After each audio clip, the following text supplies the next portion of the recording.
미라클 모닝 애청자 여러분 안녕하십니까? 코로나 변이 바이러스 확진 후 여러분 후유증은 없으십니까? 어떻게 지내십니까? 코로나 확진 후 일주일이 지났어도 여전히 후유증 때문에 고통받고 시달리는 사람들이 엄청 많습니다. 지난 3월 31일 0시 기준으로 1309만 5631명이 코로나19에 감염됐다고 발표가 됐었습니다. 지난 2년간 공식적으로 인구 5분의 1, 전문가들이 숨은 감염자 예측까지 합하면 인구 절반에 해당하는 많은 이가 코로나19에 감염됐지만 증상과 대처 방법 등에 대한 의료적인 정보가 턱없이 부족해서 그저 고통만 당하는 사람들이 많습니다. 그러니까 감염 후유증을 겪는 환자들은 정부의 부족 탓에 안개 속을 걷는 기분이죠. 저도 코로나 확진 후에 장염에 시달리면서 설사를 하루에 8번 정도 하는데 어떤 음식이라도 먹기에 겁이 날 정도였습니다. 한겨레 신문에서 전문가 자문과 국립재활원의 자료, 국외 연구 자료와 기사 등을 종합하여 정리한 내용이 있어서 제가 이렇게 가져와 봤습니다. 도움이 되시기를 바랍니다. 먼저 롱 코비드라는 단어를 처음 봤습니다. 롱 코비드라는 말은 코로나 확진 후 후유증이 일어나는데 보통 짧게는 3주, 길게는 대략 한 3개월에서 6개월 이상 지속되는 후유증이 있을 때 롱 코비드에 속한 사람이라고 말합니다.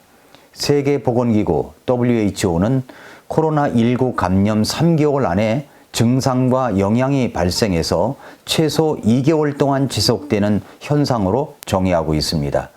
그러면 어떤 후유증이 있을까요? 주로 피로감, 집중력과 기억력 저하, 호흡곤란 등이 대표적인 후유증으로 꼽히는데 우울감, 불안 등 심리적인 문제가 일어날 때도 있습니다.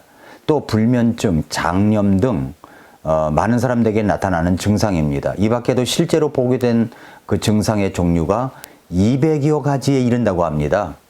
후유증이 일어나는 사람들 비율이 30에서 40%라고 보면서 37%가 감염 뒤 3개월에서 6개월 사이에 하나 이상의 후유증을 겪었다고 합니다. 그러니까 적게 잡아도 5 내지 10% 이상이 후유증 때문에 고통받고 있다는 거죠. 우리나라에서는 60에서 70%가 후유증을 겪었다고 하고 있습니다. 그럼 그런 후유증이 언제쯤 괜찮아질까요? 명확한 기준은 없지만 3개월 동안 지속될 수 있고 6개월에서 최대 9개월까지도 지속될 수 있다고 합니다. 21개월까지도 후유증이 이어질 수 있다는 사례도 있습니다. 이런 후유증입니다. 여러분은 어떤 경우 있는가를 확인해 보시기 바랍니다. 피로감, 두통, 우울감, 불안, 심장 두근거림, 열감, 소화불량, 손발 저림, 관절통, 근육통, 기억력 감퇴, 인지장애, 시력저하, 어지러움증, 또 가래, 입마름, 호흡곤란, 식욕감퇴, 흉통, 후각, 미각 상실, 탈모, 복통, 잦은 구토 등입니다. 저 같은 경우는 복통과 설사와 그리고 청력 저하 등이 있었습니다. 그럼 어떻게 후유증 대처법이 될 수 있을까요?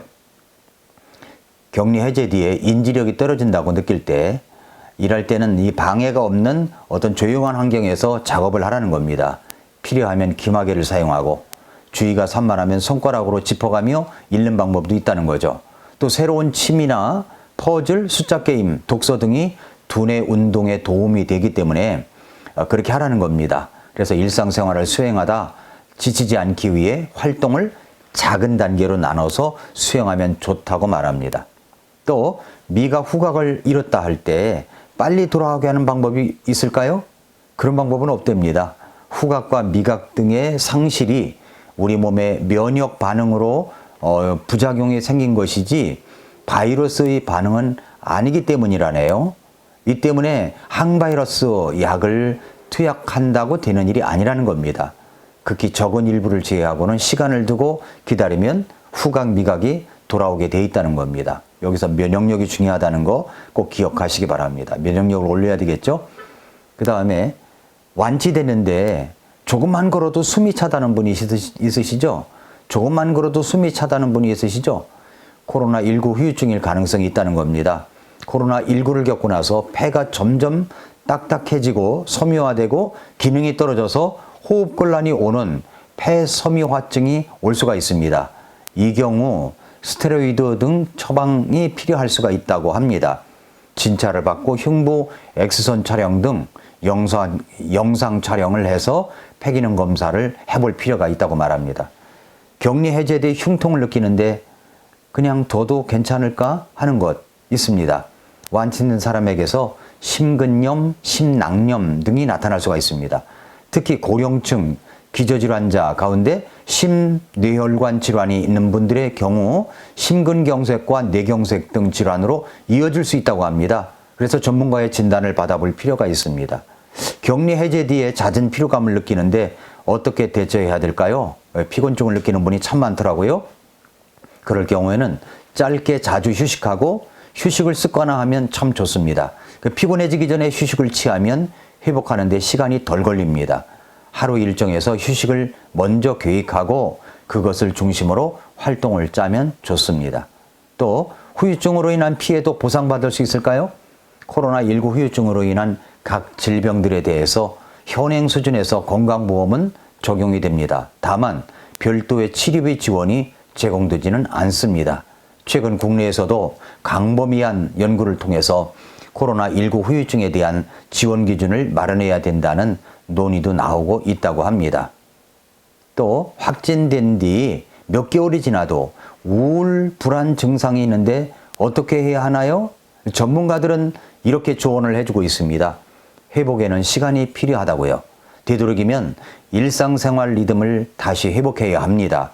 사람들과 적극적으로 연락하고 서로 소통하고 또 지지하고 하는 이 과정들이 필요합니다.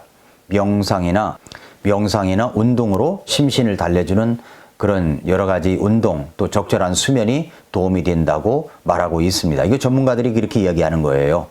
그러나 저는 코로나 확진 후 심리적 후유증을 앓고 있는 분들에게 하나님의 말씀으로 치유책을 말씀드리고 싶습니다. 시편 61편 1절부터 8절은 마음이 짓눌릴 때 지어진 시가서입니다. 여러분은 마음이 짓눌릴 때가 있지 않습니까? 저도 마음이 짓눌릴 때가 있습니다. 그때마다 저는 시편 61편을 읽습니다. 시편 61편을 읽으면 마음이 편안해집니다. 하나님께서 성령님을 통해 마음을 치유하시는 것을 느낄 수가 있습니다. 사실 다윗도 마음이 짓눌릴 때가 있었습니다. 하나님 마음에 합한 사람이라고 부를 정도의 다윗도 인생의 벼랑 끝에 서 있을 때가 있었습니다. 다윗은 도대체 어떤 상황에 처해 있었길래 이렇게 절박한 심정을 노래하고 있는 것입니까? 이 상황은 다윗이 왕이 된 후에 일어난 일을 말하고 있는 내용입니다. 시편 61편 6절을 한번 여러분 보시기를 바랍니다. 시편 61편 6절에 보니까 주께서 왕의 생명을 연장하사 그의 연수가 여러 세대에 이르게 하시리이다 라고 했습니다. 다윗은 왕이 되었지만 왕의 생명과 관계가 있는 아주 절박한 상황 속에 몰려 있는 것을 볼 수가 있습니다. 지금 상황은 그가 젊었을 때의 일을 말하는 것이 아닌 것 같아요. 지금 처한 상황을 말합니다. 다윗이 지은 많은 시편을 보면 사울 왕에게 쫓길 때 지은 시입니다. 그런데 이 시편 61편은 왕이 된 후에 지은 시편입니다. 이 말씀을 연구하는 학자들은 이렇게 말합니다. 다윗이 왕이 된 후 어느 날 아들인 압살롬이 반역을 일으켰는데 그것으로 인해서 그는 유대 광야로 쫓겨납니다. 생각해 보십시오. 아들에게 배신을 당하고 이제는 그는 왕위에서 쫓겨나 있습니다. 그는 지금 벼랑 끝에 서 있습니다. 여기에서 내 인생은 끝나는 것인가? 아들에게 배신을 당하고 이제 그는 죽을지도 모른다는 생각이 들었을 것입니다. 왕의 생명이 어찌 될지 모르는 상황 속에 있는 것입니다. 그래서 그는 마음이 짓눌려 있는 것이죠. 사람들은 마음이 짓눌려 있는 상황만 봅니다. 그러나 다윗은 그런 상황일지라도 그런 상황 속에서 하나님은 나에게 어떤 분이신가를 생각했습니다. 그리고 승리의 노래를 부릅니다. 여러분은 어떻습니까? 내 마음이 짓눌릴 때 하나님은 나에게 어떤 분이십니까? 어떤 분이세요? 첫째로 하나님은 나의 부르짖음을 들으시는 분이십니다. 시편 61편 1절과 2절에 보니까 오 하나님이여 내 부르짖음을 들으시고 내 기도에 주의를 기울이소서. 그런 마음이 짓눌릴 때에 주님 앞에 부르짖는 기도를 합니다. 우리가 부르짖을 때는 언제입니까? 위급한 상황에 처할 때입니다. 그래서 2절을 보십시오. 내 마음이 짓눌릴 때에 내가 땅끝에서부터 주께 부르짖으리니 나보다 높은 반석으로 나를 인도하소서. 나를 인도하소서 말씀했습니다. 여기 짓누르다 이 말은 위로부터 무거운 것이 떨어져 내리는 내 누르는 모습을 말합니다. 엄청난 스트레스죠. 그것이 나를 짓누르고 있습니다. 더 이상 일어날 수 없는 지경까지 갔습니다. 기력은 다 없어졌습니다. 벼랑 끝에 서 있는 것 같습니다. 그래서 시편 기자는 말하기를 내가 땅 끝에서부터 주께 부르짖는다고 말합니다. 그의 상황과 정황이 코너에 몰려 있습니다. 그래서 벼랑 끝에 서 있습니다. 오늘 말씀에는 땅 끝에 서 있다고 말씀합니다. 그 땅 끝에서부터 주님께 부르짖습니다. 그의 간절함을 나타내고 있습니다. 얼마나 절박한 상황을 말씀해주고 있는 것입니까? 이제 더 이상 나아갈 길이 없습니다. 더 이상 희망이 없어 보입니다. 짓눌려 있습니다. 그런데 이 짓눌림은 위로부터 갑작스럽게 떨어진 것 같은 짓눌림입니다. 다윗은 지금 어떤 위치에 있습니까? 왕의 위치에 있습니다. 높은 자리에 있는 사람의 특징이 무엇입니까? 높은 사람이면요, 교만해요. 교만이 있습니다. 다 그런 건 아니겠지만 교만이 있습니다. 저는 기도에 방해물이 있다면 그것은 교만이라고 생각합니다. 교만한 사람은 누구에게 자신의 부족을 인정하고 요청하지 않습니다. 그런 사람은 자기 자신에게만 초점을 맞추고 있는 사람입니다. 다윗은 아직도 주의 도우심을 필요로 하고 있습니다. 지금이야말로 주님의 도우심을 꼭 필요로 하고 있는 상황인 것을 볼 수가 있습니다.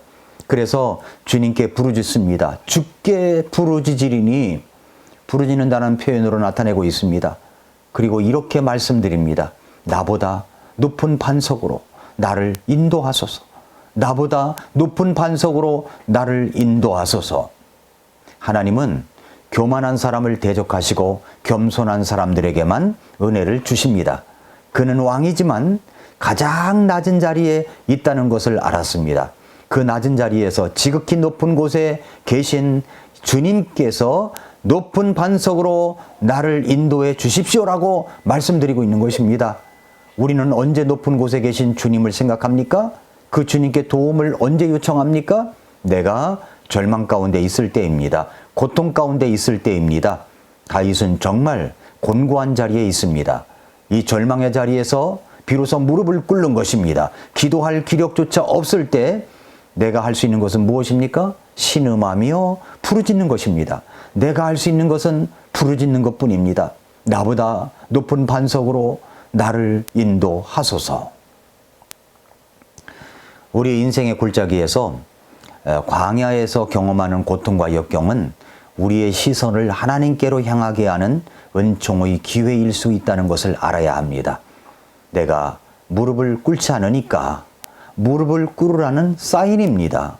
내 힘으로 살아갈 수 없으니까 주님의 도우심을 받아들여 살아가라고 주님께서 말씀하시는 것입니다.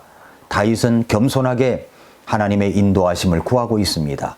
여러분이 힘들 때, 마음이 짓눌릴 때 하나님께 부르짖으시기를 바랍니다. 하나님은 나의 부르짖음을 들으시는 분이십니다. 예레미야 33장 3절 말씀은 이렇게 말씀하고 있습니다. 나를 부르라. 그리하면 내가 네게 응답하고 네가 알지 못하는 크고 능력 있는 일을 네게 보이리라. 예수님께서도 부르짖는 기도를 하셨습니다. 히브리서 5장 7절에 보니까 그분께서는 친히 육체로 고하던 때에 자기를 사망으로부터 능히 구원하실 분에게 강렬한 부르짖음과 눈물로 기도와 간구를 드리셨고 또 친히 두려워하셨으므로 하나님께서 들으셨느니라 라고 말씀하고 있습니다.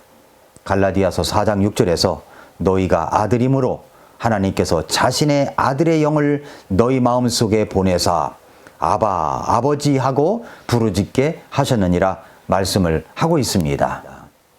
사랑하는 성도 여러분, 애청자 여러분, 마음이 짓눌릴 때 우리의 연약함을 인정하고 하나님께 나아가십시오. 그리고 우리 주님을 부르십시오. 주여, 내가 내 고난으로 인하여 주께 부르짖습니다. 내 마음이 짓눌려 있습니다. 주여, 부르짖사오니 나를 나보다 높은 반석으로 인도하여 주시옵소서.